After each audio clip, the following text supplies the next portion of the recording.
할례라는 제목으로 하나님의 말씀을 선포하겠습니다. 오늘 본문은 디모데가 할례를 받았다라는 매우 단순한 내용의 말씀입니다. 사실 대부분의 사람들이 오늘 본문의 말씀을 쓱 한번 읽고 지나가 버리는, 쉽게 넘어갈 수도 있는 그런 말이지만, 여기에는 복음의 본질이 무엇인지, 그리고 또한 복음을 전하는 사람의 태도가 어떠해야 되는지를 담고 있는 매우 중요한 말씀입니다. 오늘 본문의 배경이 되는 사도행전 15장에 있었던 두 가지 사건이 이 본문의 배경을 이루고 있습니다. 할례 문제로 인해서 촉발된 예루살렘 교회 회의와 또한 제2차 전도 여행을 준비하며 사도 바울과 바나바의 다툼으로 갈라진 사건입니다. 그 중에서도 할례 문제는 안디옥 교회에서도 큰 논쟁이 있었고, 또한 예루살렘 교회까지 격렬한 논쟁을 통해서 구원에 있어서는 할례는 문제되지 않는 것으로 최종적인 결론을 내린 상황입니다. 할례는 구원과 상관이 없다는 것이지요. 하지만 할례는 이후에도 여전히 복음을 막아서는 장애물로서 복음 전파에 큰 어려움을 주게 됩니다. 이에 대해서 사도 바울은 갈라디아서 5장 11절 말씀에 할례가 십자가의 걸림돌이 되었다라고 표현하기도 하고, 디도서 1장 10절 말씀에 할례파들이 교회를 또한 복음을 어지럽힌 것을 크게 책망하고 있습니다. 이후에 사도 바울은 오랜 시간 복음의 본질을 지켜내기 위해서 할례와 맞서 싸웁니다. 더욱이 갈라디아서 2장 3절에 보시면 사도 바울은 할례와 구원이 상관이 없음을 증명하기 위해서 자신의 제자인 디도에게는 할례를 행하지 않았습니다. 그런데 오늘 본문에서는 제2차 전도 여행을 시작하기에 앞서 시작하면서 만난 처음 제자인 디모데에게 할례를 행하고 있는 것입니다. 여러분, 뭔가 이상하지 않습니까? 혹시 반만 유대인이었던 디모데를 자신처럼 온전한 유대인이 되게 하려고 했던 것일까요?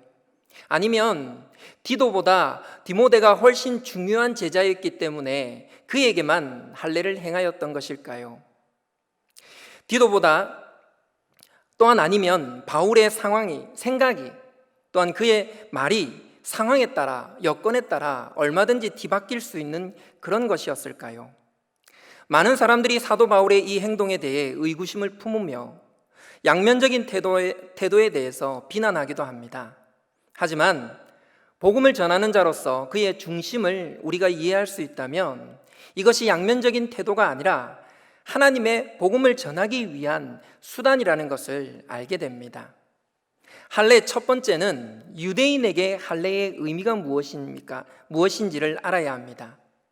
유대인에게 있어서 할례가 어떤 의미인지를 우리가 알게 되면 그들이 왜 초대교회 안에서 그토록 큰 논쟁을 할 수밖에 없었으며, 또한 예수님을 믿게 되었음에도 불구하고 왜 끝까지 할례를 포기하지 않으려 했는지를 이해할 수 있습니다. 창세기 17장 10절 말씀입니다. 너희 중 남자는 다 할례를 받으라.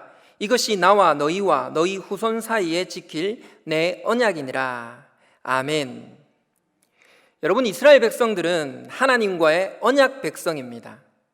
이러한 언약 관계는 역사적으로 볼 때에 세 가지 예로 나타납니다.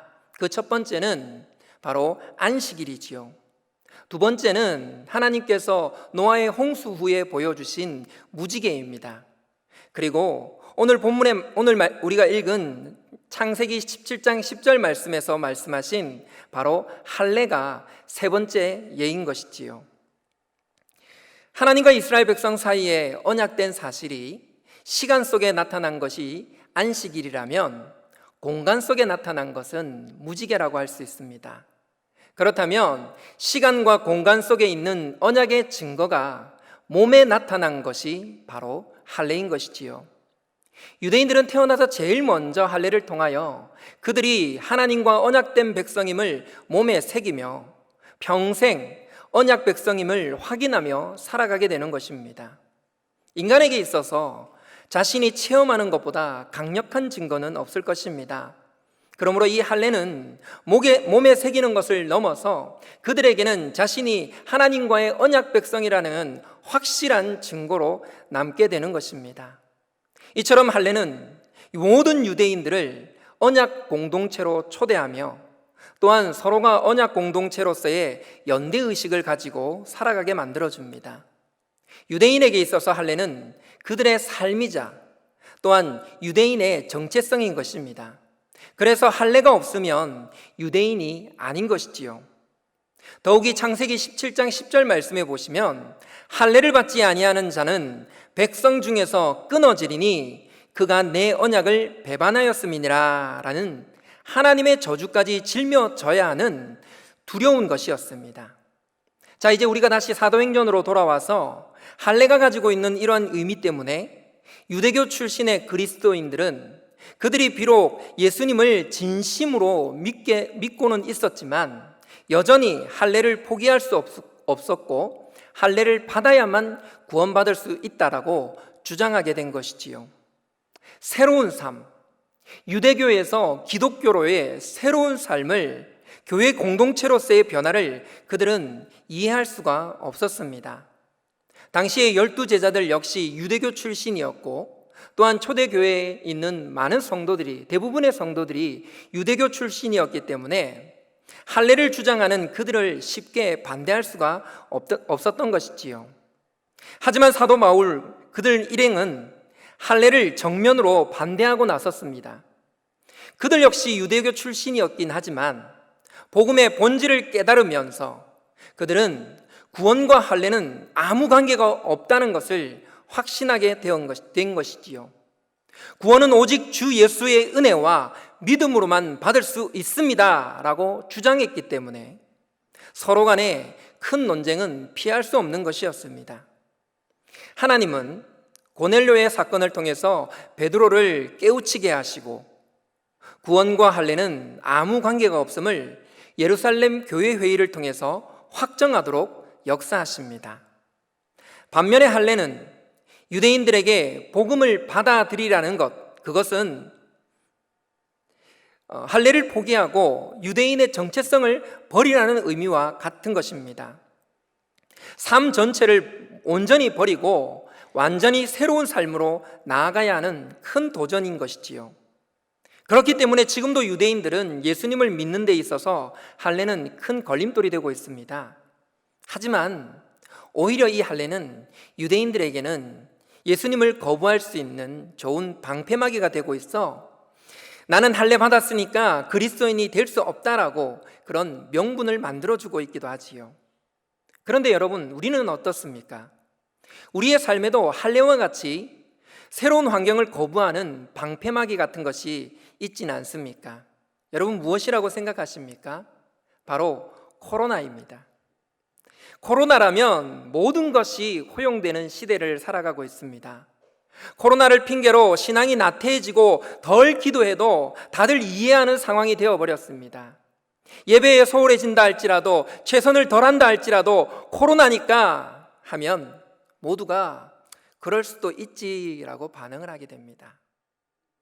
지금 우리는 코로나로 인해서 전혀 새로운 환경에서 신앙생활을 하고 있습니다. 역병으로 인해 온라인 예배, 성도의 대면 교제가 어려워진 상황이고 세상의 불손한 표적이 되어서 조롱과 비난을 감수하며 정부의 탄압 속에서 신앙생활을 해야 하는 것이지요. 우리가 원하지는 않았지만 코로나라는 이 바이러스는 우리를 그런 낯선 환경에 내몰았고 또한 모든 것을 바꾸어 놓았고 이전과는 다른 새로운 삶으로 변해버렸습니다. 그러나 여러분, 우리는 여전히 코로나 이전으로 되돌아가기를 원하고 있지 않습니까? 세상은 변했는데 우리는 계속해서 예전으로 돌아가려는 마음을 품고 있는 것입니다.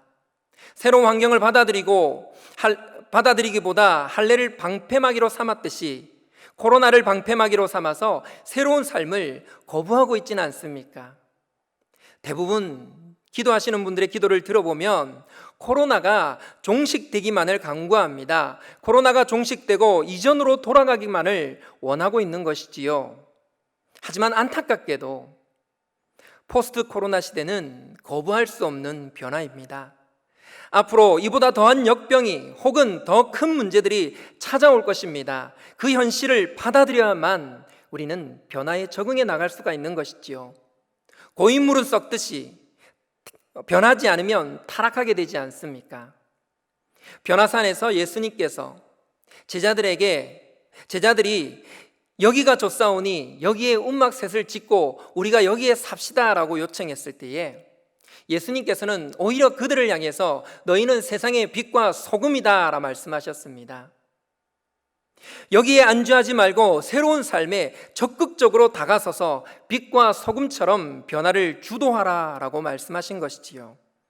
그러므로 우리는 포스트 코로나 시대를 거부하기보다 새로운 삶, 새로운 환경을 받아들이고 복음을 전하기 위한 방법들을 찾아 나가야 하는 것입니다. 사실 제가 담당하고 섬기고 있는 우리 전도부 역시 코로나 때문에 전도를 못한다라는 핑계로 지금까지 멈추어 있었습니다. 하지만 여러분, 낯선 사람은 못 만나지만, 그래서 전도하기는 힘들지만 그래도 사업장에 관련된 분들이나 직장에 있는 분들은 언제든지 만날 수 있지 않습니까? 그래서 우리 교우들의 직장에 전도용품을 나누어 주고 그곳에서 비치하여서 직장 동료들에게 복음을 전하게 하고 또한 주변 분들에게 교회를 알리기 시작했습니다.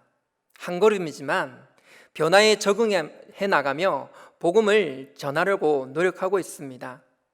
우리 교회도 포스트 코로나 시대에 적합한 메신저 뉴스를 복음 전파의 방법으로 진행을 하고 있습니다.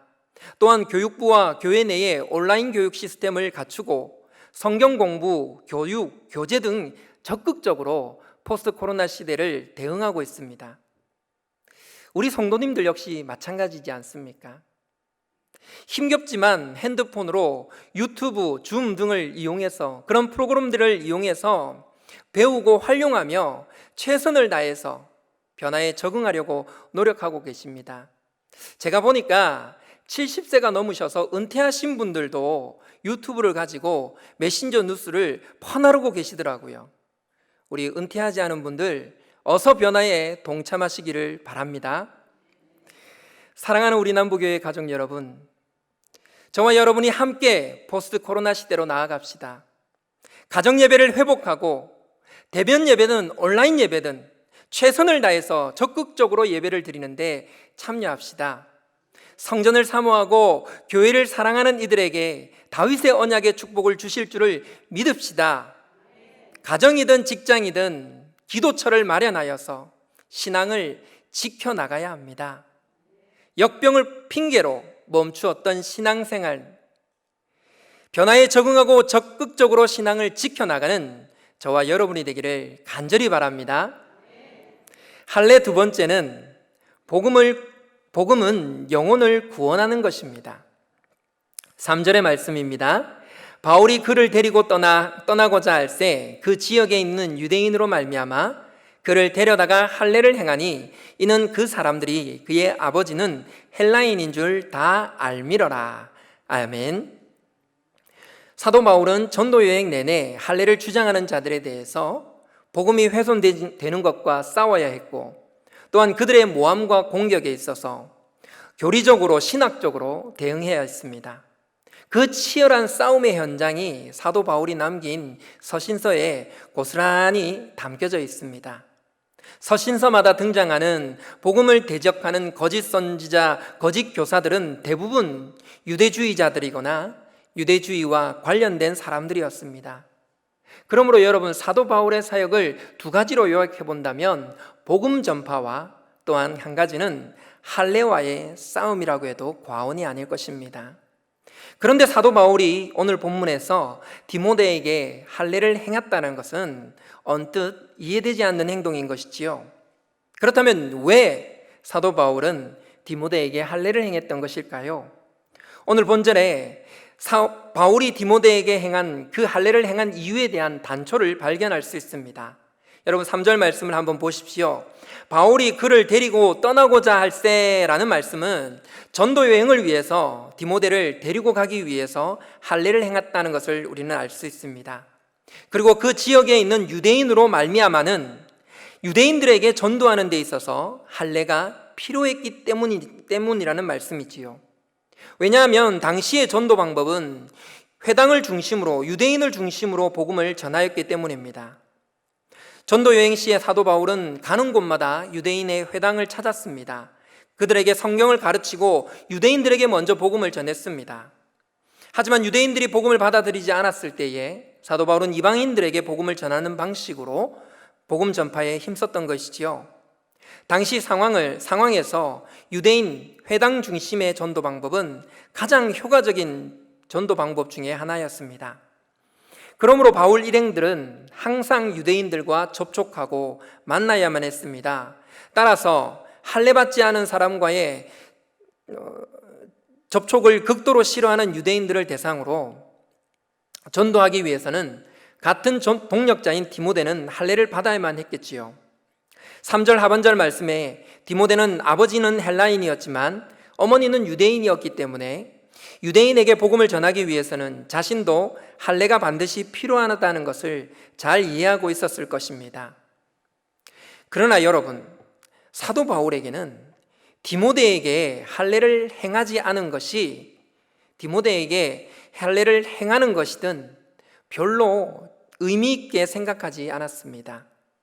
왜냐하면 사도 바울에게 할례는 형식이 중요한 것이 아니라 복음이 중요하며 그 복음을 전하는 것이 더 중요했기 때문입니다.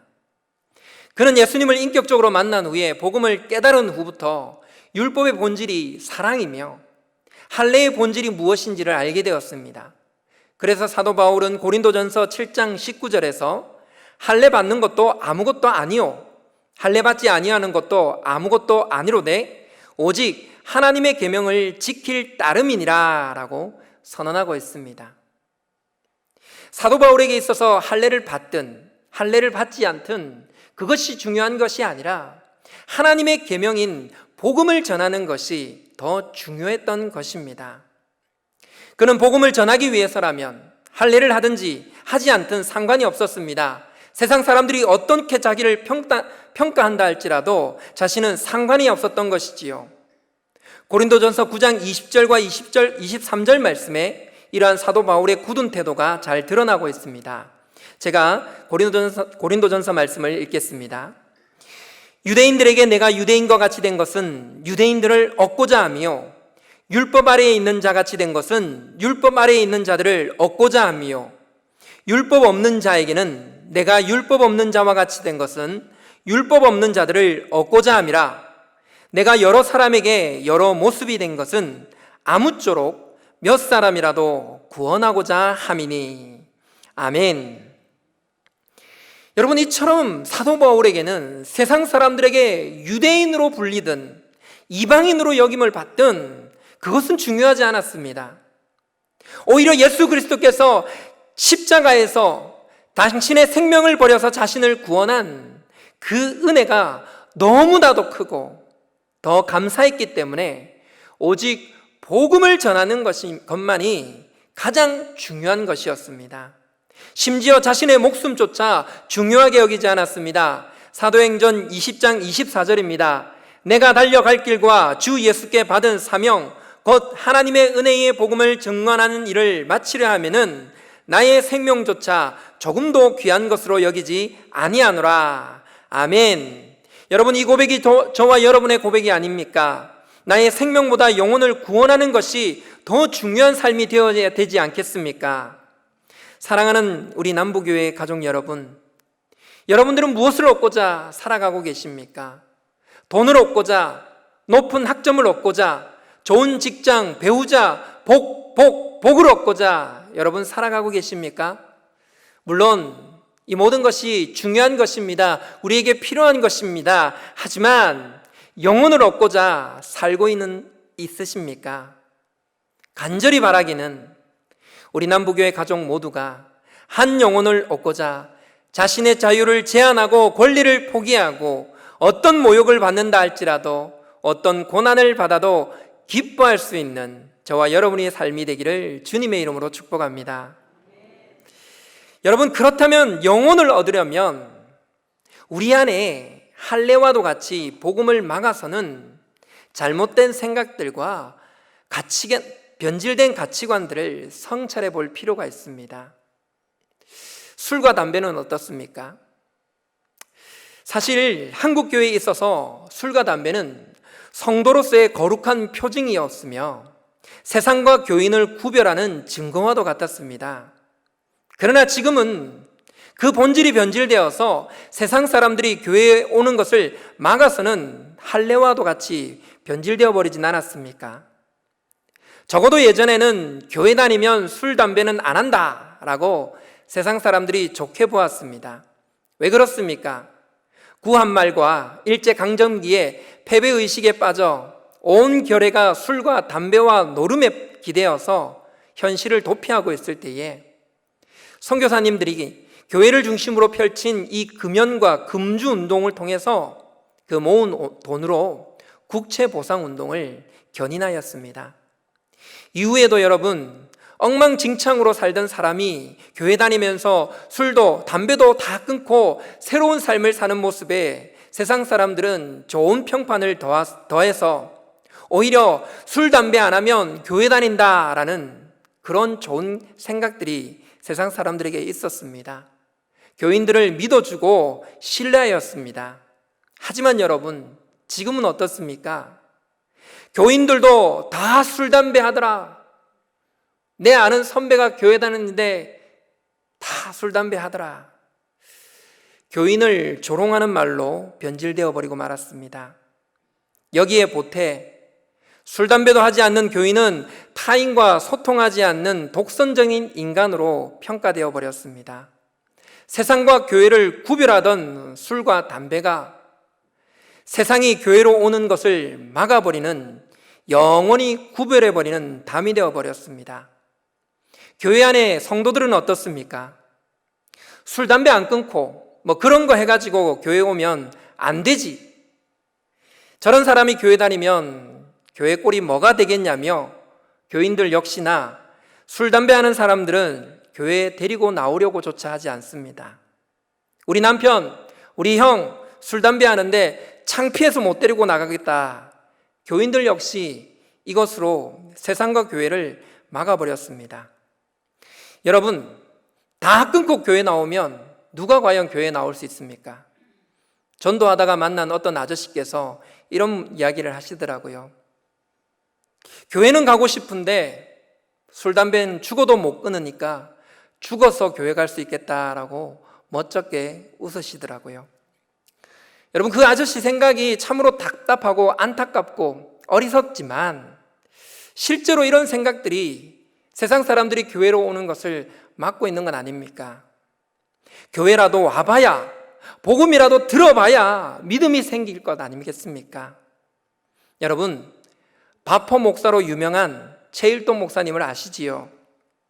그분이 교회를 개척한 곳이 당시에는 서울의 4대 집창촌이었던 청량리 588이라는 곳이라고 합니다. 많고 많은 곳 중에 하필이면 왜 그곳에 교회를 개척했을까요? 그곳에 잃어버린 한 영혼이 있었기 때문입니다. 성매매를 하는 여자가 아니라 그곳에 한 영혼에게 집중했기 때문에 그곳에 교회를 세운 것입니다. 배고픔과 추위에 떠는 노숙인들에게 그저 따뜻한 밥 한 공기 같은 따뜻한 예수님의 사랑을 전하기 위해서였습니다. 사랑하는 남부교회 가족 여러분, 판단하지 말고 먼저 사랑하는 저와 여러분이 되기를 주님의 이름으로 축복합니다. 예수님의 사랑은 그 모든 율법을 완성하시고 복음의 본질이 되었습니다. 영혼을 향한 사랑, 그것이 바로 복음의 본질입니다. 따라서 우리는 우리 안에 자리 잡고 있는 판단과의 싸움을 선언해야 합니다. 누군가를 판단하는 마음을 대적하십시오. 오히려 먼저 영혼을 사랑하겠다라고 결단할 때에 판단을 넘어 영혼을 구원할 수 있는 것입니다. 저와 여러분, 사람을 사랑하기로 결심함으로 모든 조건, 여건, 상황을 뛰어넘어 영혼을 구원할 수 있게 되기를 주님의 이름으로 축복합니다. 기도하겠습니다. 사랑과 은혜가 충만하신 주님, 역병 속에서도 여기까지 지켜주신 은혜에 감사를 드립니다. 비록 코로나로 떠밀려 왔지만 변화에 적응하기보다 이전으로 돌아가기만을 바라며 코로나를 방패막이 삼아 나태했던 우리의 신앙생활을 용서하여 주시옵소서. 이제 우리가 새로운 변화에 적응하며 어떤 어려움 속에서도 신앙을 지켜나가며 복음을 전하는 삶을 살게 하여 주시옵소서. 역병으로 인해 복음 전파의 발걸음이 막혀버린 이 상황에서도 메신저 뉴스를 통해서 온 세상에 복음을 전할 수 있도록 길을 활짝 열어주심에 감사드립니다. 메신저 뉴스가 온전한 진리를 담게 하시고 돕는 손길 위에 축복하여 주시옵소서. 주님, 우리의 마음이 판단하기보다 사랑하기로 결심할 수 있도록 예수님의 사랑으로 우리를 채워 주시옵소서. 우리 안에 있는 판단하는 마음과 대적하며 싸워서 우리의 변질된 생각들을 분별하게 하시고 영혼을 사랑하게 하여 주시옵소서. 또한 우리 교회에 주신 비전 2027을 통해서 이웃 교회와 온 열방에 예수님의 사랑을 전하게 하심에 감사드립니다. 온 교우들이 이 비전 2027의 마음을 같이 하고 뜻을 합하여 한 마음을 품어 교회를 통한 축복을 누리는 은혜를 허락하여 주시옵소서. 예수님의 이름으로 기도드립니다. 아멘.